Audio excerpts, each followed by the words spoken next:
जब खबर बड़ी होती है तो बात इंडिया न्यूज उत्तर प्रदेश उत्तराखंड की होती है, और जब मुद्दा स्पेशल होता है तो बात स्पेशल रिपोर्ट की होती है। क्योंकि हमारे लिए व्यूज नहीं बल्कि आपका व्यू मैटर करता है। आज स्पेशल रिपोर्ट में बात होगी महाकुंभ की। दरअसल महाकुंभ को लेकर सरकार की ओर से युद्ध स्तर पर तैयारी की जा रही है। चप्पे चप्पे पर पुलिस कर्मियों को तैनात किया गया है। 50 करोड़ से अधिक श्रद्धालुओं के आने का अनुमान है, लेकिन इन सब के बीच कुछ लोगों के पेट में दर्द होने लगा है। मौलाना शहाबुद्दीन रजवी की ओर से दावा किया गया है कि महाकुंभ वक्फ की जमीन पर होता है। अब उन्होंने जैसे ये दावा किया तो संग्राम छिड़ गया। आज इसी मुद्दे पर होगी स्पेशल रिपोर्ट, जिसमें दागे जाएंगे स्पेशल सवाल।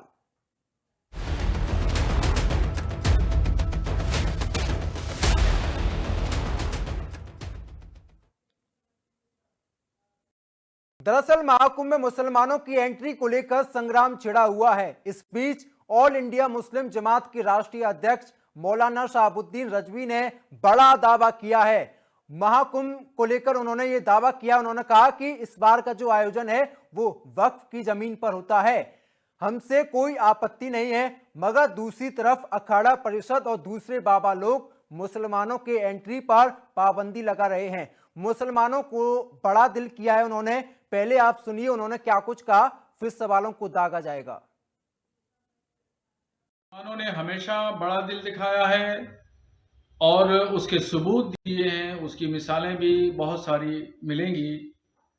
और कुंभ के मेले में जिस तरीके से अखाड़ा परिषद, नागा सन्यासियों ने और स्वामी बाबाओं ने मुसलमानों के प्रवेश पर प्रतिबंध लगाया, उस पस मंजर में अगर देखें तो खुद प्रयागराज के जो मुसलमान हैं उनमें से एक सरताज नाम के हैं, उन्होंने इस बात की जानकारी दी और कहा, एलानिया तौर पर इस बात को कहा कि जो ज़मीन है, जिस ज़मीन पर, ज़मीन के बहुत सारे हिस्से पर जो शामियाने तंबू वगैरह लगाए गए हैं, इंतज़ामात किए गए हैं, मेला लग रहा है, ये वक्फ की ज़मीन है और वहाँ के मुसलमानों की ज़मीन है। मगर दरियादिली देखिए मुसलमानों की, कि मुसलमानों ने कुंभ के मेले की तैयारियां, शामियाने और पिंडाल, रोड और सड़कें और खड़ंजों पर कभी मना नहीं किया कि यहाँ पे मत लगाइए। और तंग दिली देखिए अखाड़ा परिषद के लोगों की, कि वो लोग जो है वो मुसलमानों के प्रवेश पर वहाँ पे ठेला लगाने, खोंचा लगाने से भी मना कर रहे हैं कि वहाँ कोई भी मुसलमान एंट्री नहीं करेगा।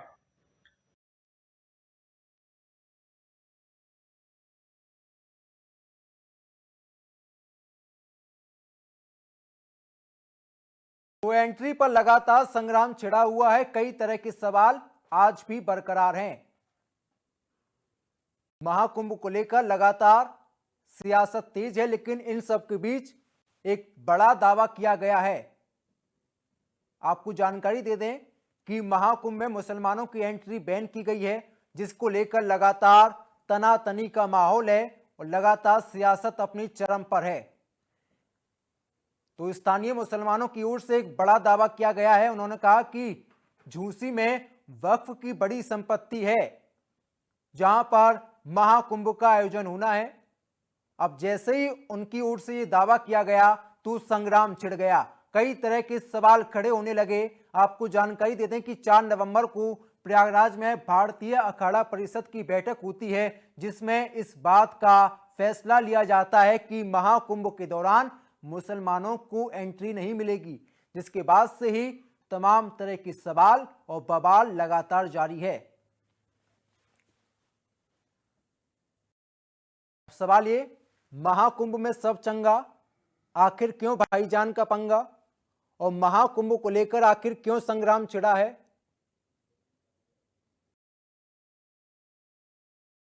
महाकुंभ की अगर बात की जाए तो करीब 50 करोड़ लोगों के आने का अनुमान है, और 4 नवंबर को प्रयागराज में भारतीय अखाड़ा परिषद की बैठक होती है, जिसमें इस बात का फैसला लिया जाता है कि मुसलमानों को एंट्री नहीं मिलेगी।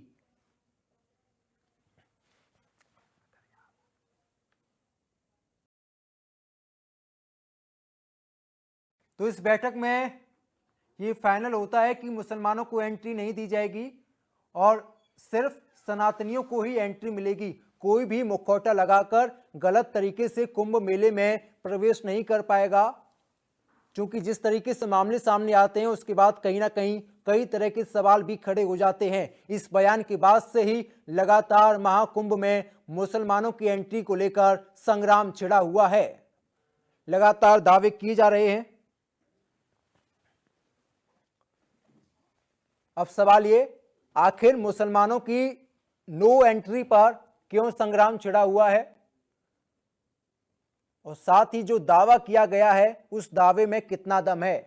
हालांकि साधु संतों की ओर से तमाम दावे किए गए हैं और एक बड़ा प्रहार भी किया गया है।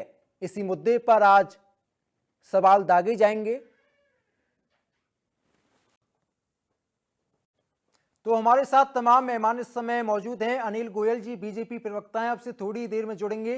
राकेश प्रजापति हैं समाजवादी पार्टी के प्रवक्ता, स्वागत है सर आपका। शिशिर चतुर्वेदी थोड़ी देर में हमको ज्वाइन करेंगे और मोहम्मद कौसर हसन भी हमारे साथ जुड़े हुए हैं। सर आपका भी स्वागत है। मोहम्मद कौसर हसन जी, आप ही के साथ शुरुआत कर रहा हूं। आखिर महाकुंभ पर इतना संग्राम क्यों छिड़ा है? क्या मुसलमानों की एंट्री बैन कर दी गई है, इसको लेकर बेचैनी है? बहुत बहुत शुक्रिया महोदय, आपने हमको सबसे पहले बोलने का अवसर दिया और मैं उम्मीद करूंगा कि मुझे अपनी बात को रखने का मौका दिया जाए और मैं पूरी कोशिश करूंगा इस सारी मामले की वजाहत करने की। देखिए, जो कथित मौलाना जिनकी बाइट अभी आप दिखा रहे थे, जिन्होंने ये बयान दिया है, तो सबसे पहले तो मैं ये बता देना चाहता हूं कि ये जो कुंभ का आयोजन किया जा रहा है, ये पूरी तरीके से एक धार्मिक आयोजन है। ये कोई सामाजिक और जो है सांस्कृतिक आयोजन नहीं है कि जिसमें सारे लोग सम्मिलित हों। ये वो आयोजन है जिसमें उसको करने वाले लोग ही सम्मिलित होते हैं। पहली बात तो ये।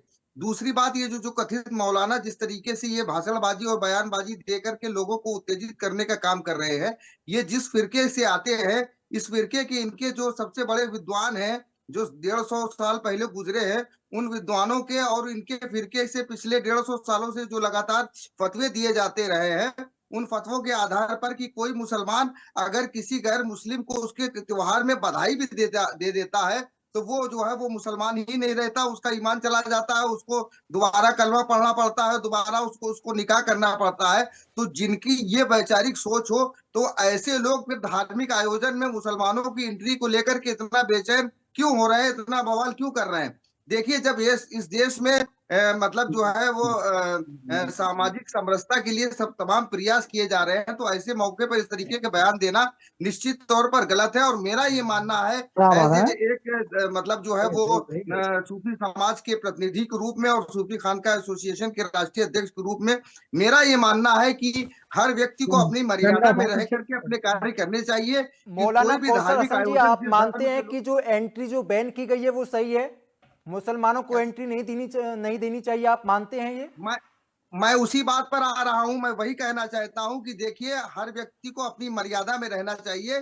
धर्म का जो कार्य होता है, जो धार्मिक कार्य होता है, उसमें उसी धर्म के लोगों को सम्मिलित होना चाहिए। मैंने पहले बात कही थी, ये कोई सांस्कृतिक और सामाजिक आयोजन नहीं है कि जिसमें सब चले जाए। ये एक परंपरा चल पड़ी है कि लोग अपने राजनीति के लिए दूसरे धर्म के प्रतीकों का उपयोग करते हैं। अब कोई जो है ख्वाजा साहब के नाम पर मंदिर बना रहा है, कोई साईं बाबा के नाम पर मंदिर बना रहा है। तो इस तरीके से ये चीजें समाज में विसंगतियां उत्पन्न करती हैं। ऐसी चीजों पर लगाम लगनी चाहिए। और रही बात शहाबुद्दीन रजवी, जो कथित मौलाना है, इनको इतना पेट में दर्द हो रहा है, ये बड़ा मतलब उदारवादी और बड़े दिल दिखाने वाली बात करते हैं। तो इन्हीं के पंथ के जो है मौलाना, वो एक मन्नान रजा है, उसका लड़का समनान रजा है, ये भारत में कश्मीर में जिहाद के फतवा देने वाले अशरफ आसिफ जलाली के साथ बैठ करके मीटिंगें करता है।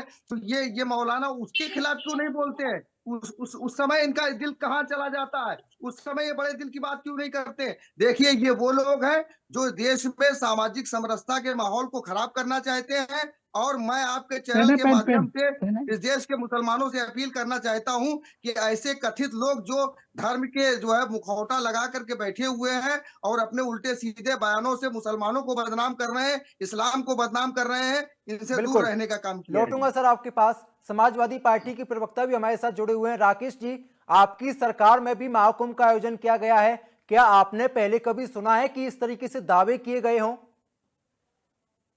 देखिए, अभी जो हमारे मौलाना जी बोल रहे थे, ये बात बिल्कुल हकीकत है कि कुछ लोग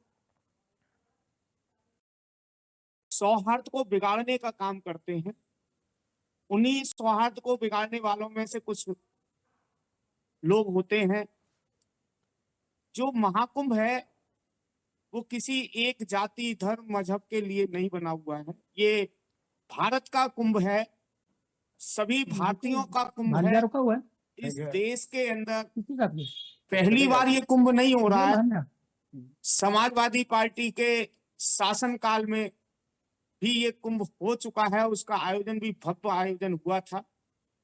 लेकिन जिस तरीके से भारतीय जनता पार्टी के द्वारा इसका राजनीतिकरण किया जा रहा है और इसका व्यापारीकरण किया जा रहा है, ये बड़ा चिंता का विषय है।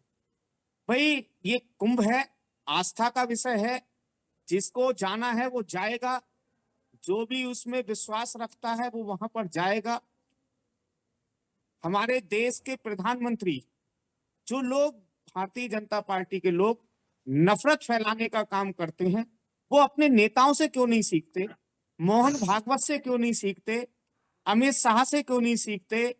अभी अजमेर शरीफ में चादर पोशी का कार्य कल पूरा ट्रोल किया गया है, लोगों को बताया गया है कि किस तरीके सर, से देश अपोजिशन के कई प्रधानमंत्री- नेताओं ने तो ये भी दावा किया है कि महाकुंभ में धर्मांतरण कराया जाएगा, उसको लेकर आप क्या कहेंगे? नहीं, देखिए ये किसी निजी तौर पर किसी का बयान हो सकता है। ऐसे बयान समाजवादी करने पार्टी के वालों ही के नेता हैं खिलाफ सर। नहीं, देखिए मैंने पहले ही कहा, जिसका किसी निजी तौर पर ऐसा बयान हो सकता है किसी का, अगर ऐसा कोई बयान दे रहा है तो वो उनका निजी बयान होगा, पार्टी की तरफ से ऐसा कोई बयान किसी की तरफ से नहीं है। धर्मांतरण का विषय है, कोई व्यक्ति किसी को जबरदस्ती धर्मांतरण नहीं किया जा सकता। आज धर्म किसी व्यक्ति के आस्था का विषय है, धर्म किसी व्यक्ति के विश्वास का विषय है, धर्म किसी व्यक्ति के जीवन शैली का का विषय है। धर्म जीवन ठीक है, लौटूंगा सर आपके पास। जीवन शिशिर जीना चतुर्वेदी जी सिखाता है। हमारे साथ जुड़े धर्म- हुए हिंदू धर्मगुरु हैं। धर्म जीवन जीना स्वागत है सर सिखाता है, आपका धर्म इंडिया न्यूज नफरत उत्तर नहीं प्रदेश सिखाता। उत्तराखंड पर। आप इस मामले को धर्म किस तरीके नफरत से नहीं समझ पा सिखाता। रहे हैं, क्योंकि ये दावा किया गया है कि वक्फ की जमीन पर महाकुंभ हो रहा है? देखिए, मात्र 1400 वर्ष हुआ इस्लाम को आए और पूरे देश दुनिया में जहां पाते वहां वक्त पे बोर्ड लगा के या खड़े हो जाते हैं पूरे देश में। तो यहाँ भी यही इनकी हालत है। तो ये मानसिक गरीबी दूर करने के लिए हिंदू महासभा ने हमारे वरिष्ठ नेता श्री हरिशंकर जैन जी ने, विष्णु शंकर जैन जी ने और हमारे तमाम साथी लोगों ने, हम लोग ने मुकदमा फाइल कर रखा है कि वक्फ बोर्ड को खत्म किया जाए। अब सब पूरे देश में आवाज उठ रही है, आने वाले दिनों में इनके महापाप खत्म किए जाएंगे। और इनको बताना चाहते हैं कि जिस प्रकार से पूरे देश की जमीनों को अपनी बताते हैं, इन्होंने किया ही क्या है। इस्लाम के मानने वाले जो मुगल वहां आए थे हिंदुस्तान में, उन्होंने क्या किया?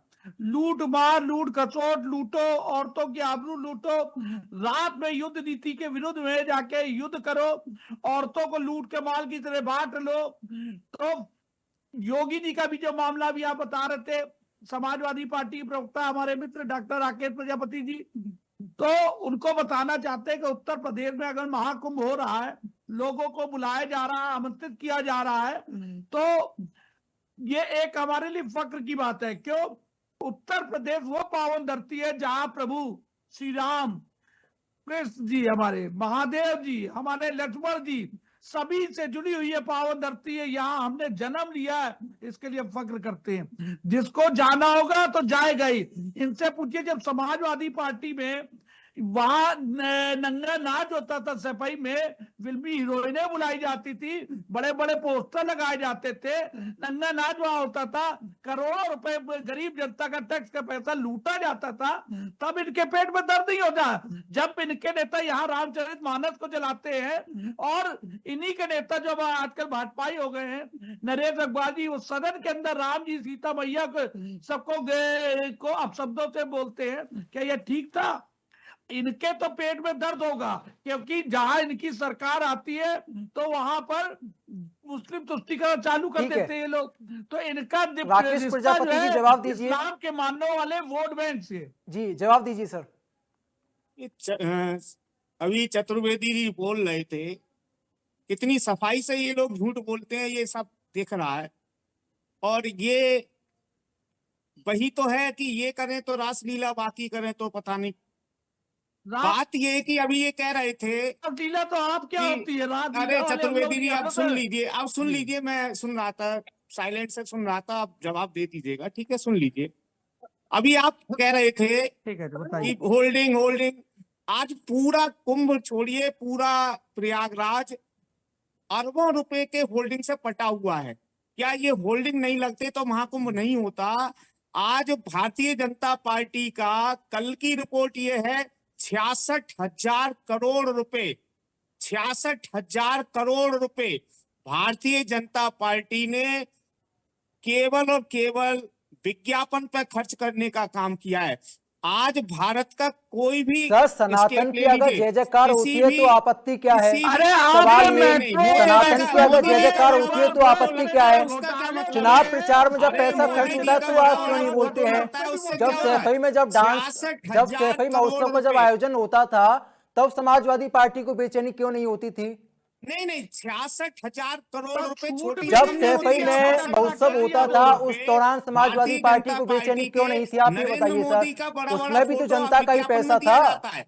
इस पर भी चर्चा कीजिए। जिस तरीके से 66,000 करोड़ रुपए थोड़ा नहीं होता है। अगर इस 66,000 करोड़ रुपए को शिक्षा में खर्च किया जाता, स्वास्थ्य में खर्च किया जाता, इंफ्रास्ट्रक्चर में यही खर्च तो किया आपने जाता, कहा तो था कि क्या अगर राम उनकी मंदिर की सैफई बजाय का अगर आप समस्या हो जाती है? राम मंदिर की बजाय आप क्या स्कूल अमन बनाइए, दिखा अस्पताल रहा है बनाइए, केवल यही आपने कहा था। भारतीय यही जनता आप, पार्टी यही आपकी द्वारा समस्या है बता सर। दीजिए। सनातन की अगर जय जयकार होती है तो आपको बेचैनी होती है। ठीक है, लौटूंगा आपके पास। नहीं, अनिल गोयल जी सनातन बीजेपी की प्रवक्ता हमारे साथ सनातन जुड़े की हुए जय हैं। जय अनिल जी क्या जवाब क्या दीजिए। महाकुंभ, समाजवादी सैफई पार्टी क्या के महाकुंभ प्रवक्ता की पहली ओर से बार हो रहा है तमाम तरह भारत के के आरोप अंदर। लगाए गए हैं। मुलायम सिंह आप जी अरे का राजनीति कर रहे हैं चतुर्वेदी महाकुंभ के नाम पर। पे हीरोइनों से बात हो रही थी, वो भी अरे तो बता लौटूंगा सर, लौटूंगा लौटूंगा सर, लौटूंगा सर, शिशिर जी, याद है शिशिर जी, आपको? गोरखपुर महोत्सव वो भी लौटूंगा होता कैसे सर। है। आता अनिल जी था? जवाब दीजिए शिशिर जी, सर। सैफई बात गोरखपुर क्यों बंद महोत्सव हो वही गया? होता है, शिशिर उसमें जी भी सैफई लौटूंगा बोल सर महोत्सव आपके लीजिए। क्यों है? पास। आप लौटूंगा बताइए सर। ना, सैफई महोत्सव क्यों बंद है? अनिल जी अरे जवाब शिशिर दीजिए जी, सर। गोरखपुर महोत्सव भी होता है, शिशिर जी गोरखपुर लौटूंगा आपके महोत्सव पास। भी बोल लौटूंगा दीजिए। सर। राकेश जी लौटूंगा आपके पास। नजर नहीं आता अनिल जी गोरखपुर जवाब महोत्सव दीजिए भी सर। होता है, कोई जवाब लेकिन नहीं दिया। लेकिन जिस लौटूंगा तरीके सर आपके से पास। आप 66,000 करोड़ को बीजेपी नहीं प्रवक्ता भी बोलेंगे। हमारे साथ जुड़े हैं, उनका नहीं, जवाब ले लेते हैं आप सर। पहला भी तो कमेंट नहीं बोल रहे सैफई नाच पे। अरे आप 66 भी तो मैं नहीं बोल तो सुन रहा हूँ, लीजिए मैं सर, बोल सुन तो रहा लीजिए। हूँ, मैं बोल तो रहा हूँ। बजा के मुजरा सैफई जो आप महोत्सव कराते होता थे, था, उससे भी तो सैफई बोलिए। महोत्सव होता था तो आप बोलिए गोरखपुर ना। महोत्सव भी होता है। अरे समाजवादियों का गोरखपुर साथ महोत्सव भी होता है मुसलमानों भैया, के इस हाथ। पर भी बोलिए। सुन शिशिर लीजिए जी, सर, गोरखपुर लौटूंगा आपके महोत्सव पास। भी होता है, उस पर गोरखपुर बोलिए। महोत्सव का भी जवाब लेता हूँ। लेकिन बीजेपी प्रवक्ता जुड़े हुए हैं। 66,000 अनिल करोड़ गोयल पर जी आप जवाब क्यों नहीं दीजिए सर। बोलेंगे? हमने राम समाजवादी भारत पार्टी का के प्रवक्ता ने भारत कई तरह के आरोप आपके ऊपर लगाए हैं। आप महाकुंभ को लेकर राजनीति कर रहे हैं।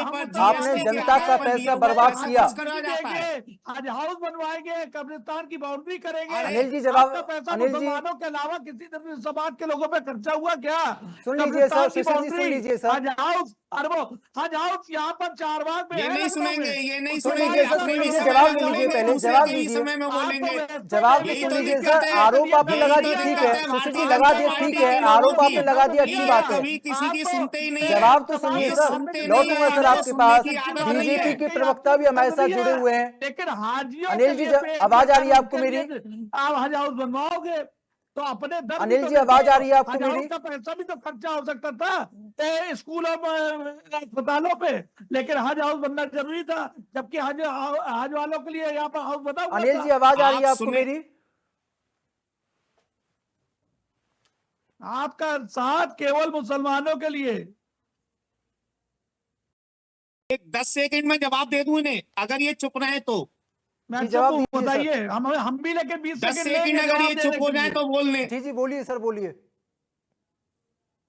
भारत के अंदर लगभग 60-65 साल कांग्रेस ने शासन किया और 60-65 सालों में कांग्रेस किसी भी जिले पर अपना कार्यालय नहीं खोल पाई, लेकिन इन्होंने पिछले 10 सालों में उत्तर प्रदेश के 750 जिलों में कोई भी ऐसा जिला नहीं है जहां पर इन्होंने कार्यालय नहीं खोले हैं, और कार्यालय भी ऐसे वैसे नहीं, ऐसा कोई कार्यालय नहीं है जो 10-20 करोड़ रुपए का ना हो। अगर आप 10-20 करोड़ रुपए की भी लगा लीजिए तो 20 गुणा 750 का मतलब हो गया 15,000 करोड़ राकेश रुपए कहां से प्रजापति आया जी। भारतीय जनता पार्टी के पास। ये इस पर कभी नहीं बोलते। 66 मैं बोलूंगा, करोड़ राकेश जी, 66,000 कार्यालय जो करोड़ खोले हैं रुपए वो बीजेपी ने मैं खोले जवाब हैं पहले सर, मुझे बीजेपी बोलने ने नहीं खोले दीजिए। हैं। मैंने पहले कहा आप जवाब दे दीजिएगा, समय लेकर के जवाब दे दीजिएगा, समय लेकर के जवाब दे दीजिएगा ना। 66,000 करोड़ प्रधानमंत्री बड़े बड़े विज्ञापन होल्डिंग लगाने पर पेट्रोल पंप पर लगा करके खर्च राकेश कर देते हैं। प्रजापति जी, हिंदू जितने धर्म गुरु देशों ने की आपके ऊपर यात्रा हमला इन्होंने बोला है, की है, बीजेपी की तो उतने प्रवक्ता हमारे यात्रा में साथ नहीं कितना है। खर्च हुआ है इस पर कभी नहीं बोलते ये लोग। बीजेपी की प्रवक्ता नहीं है सर, अब हिंदू मैं धर्म जवाब गुरु दे है। दूं, 10 सेकंड दे दिए, 10 जी सेकंड। बोलिए सर, जवाब नहीं, दीजिए ये सर। बीजेपी के देखिए। प्रवक्ता नहीं है, लेकिन बात बीजेपी की कर रहे हैं ना। देखिए ये ठीक है, राकेश सुन बीजेपी के लीजिए, सुनिए, सुन प्रवक्ता है। लीजिए आप। समस्या तो बीजेपी ये आज है, पैदा हुई है, ये हिंदू महासभा आजादी के पहले का संगठन है। पहले इतिहास को जान के आइए डॉक्टर साहब। अब जवाब मेरा सुनिए, बहुत बेहतरीन जवाब आपको देने आ रहा हूं। इन्होंने तो भाजपा वालों ने प्रदेश के हर जिले में कार्यालय बनाए, लेकिन किसके आपके बनाए, पास, किसके लिए बनाए वो? अरे वो किसके लिए बनाए, इस अब पर आपके जवाब नहीं पेट में देंगे। दर्द हुआ, किसके लिए आप बनाए? सुन नहीं पा अरे रहे। किसके लिए बनाए वो केवल भाजपा के लिए, भाजपा के एजेंट को बैठने के लिए। आम जनता का क्या फायदा हो रहा है उससे? अब देखिए, आप सुन अगर नहीं ये पा रहे। 20 करोड़ रुपए, अगर डॉक्टर ये है, 20 विद्वान करोड़ लिखते रुपए हैं। से, अगर 20 करोड़ रुपए से आपने विद्यालय बनाए होते तो 20 विद्यालय बन गए होते महोदय। इस पर बोलिएगा। समाजवादी पार्टी ने कितने शिक्षा, विद्यालय बनाए? मैं जवाब दे रहा हूं। समाजवादी डॉक्टर पार्टी ने साहब कितने अस्पताल पढ़े बनाए? लिखों की तरह शिक्षित समाजवादी समाज से पार्टी आते ने हैं, सुन सबसे लीजिए। ज्यादा एम्स अगर बनाने का काम किया है तो उत्तर प्रदेश के अंदर समाजवादी पार्टी ने किया, ये सब लोग जानते हैं। अगर अच्छे रोड बनाने फिर का भी तो काम किया जनता है ने तो आपको समाजवादी नकार पार्टी दिया ने सर। किया है। हमारी फिर दो भी जिलों जनता ने को आपको आपस नकार में दिया। 4 लेन से जोड़ने का काम किया है फिर तो भी जनता समाजवादी ने पार्टी आपको ने नकार किया है। दिया। आपने समाजवादी विकास पार्टी किया, थी तो लैपटॉप आपने देती थी, विकास किया, लेकिन समाजवादी फिर भी पार्टी जनता थी ने तो आपको किसानों नकार के दिया। बिल माफ समस्या तो होते ये थे, है। समाजवादी पार्टी थी तो किसानों की बिजली फ्री हम होती थी, जोकर की नलकूप तरह फ्री हम होता फिर था। भी जनता ने आपको समाजवादी नकार दिया पार्टी सर। थी आपने तो किसानों के लिए काम किया, महिलाओं के लिए काम किया, समाजवादी बच्चों के पार्टी लिए ने काम किया, मंडी लेकिन फिर भी मंडी जनता पर ने कर आपको नकार व्यवस्था दिया। खत्म की। कैसी बहरहाल बातें करते हैं मुद्दा मेरा समाजवादी दूसरा है पार्टी। आज। समाजवादी पार्टी थी कन्या विद्या धन देती थी, समाजवादी पार्टी थी तो बच्चे बेटियों को साइकिल देती थी। हाँ, क्या फिर बात भी करते जनता हैं ने आपको नकार समाजवादी दिया। की। मुद्दा मेरा आप कोई दूसरा है काम सर, बना दीजिए मुद्दा मेरा अपना। दूसरा है। हिंदू पेट में मुसलमान दर्द के खत्म अलावा हो गया करने तो के मैं अलावा जवाब कोई दे एक दूं। काम बना दीजिए। ठीक है। आप आपका हिंदू पेट मुसलमान दर्द के खत्म अलावा हुआ? मंदिर मस्जिद हिंदुस्तान पाकिस्तान इमरान मोदी के अलावा आपको एक काम बता दीजिए, कोई एक काम बता दीजिए। केवल हिंदुस्तान अतीक अहमद के पाकिस्तान हिंदू कुत्ते के मुसलमान साथ और ठीक है सर। मंदिर मस्जिद के अलावा आपके पास कोई काम नहीं तो है। बिल्कुल महाकुंभ को कोई लेकर काम नहीं लगातार है। संग्राम छिड़ा हुआ। बहुत बहुत धन्यवाद आपका हमारे साथ जुड़ने के लिए। तो मेरे साथ बस इतना ही। देश और दुनिया की तमाम बड़ी खबरों के लिए आप बने रहिए। नमस्कार।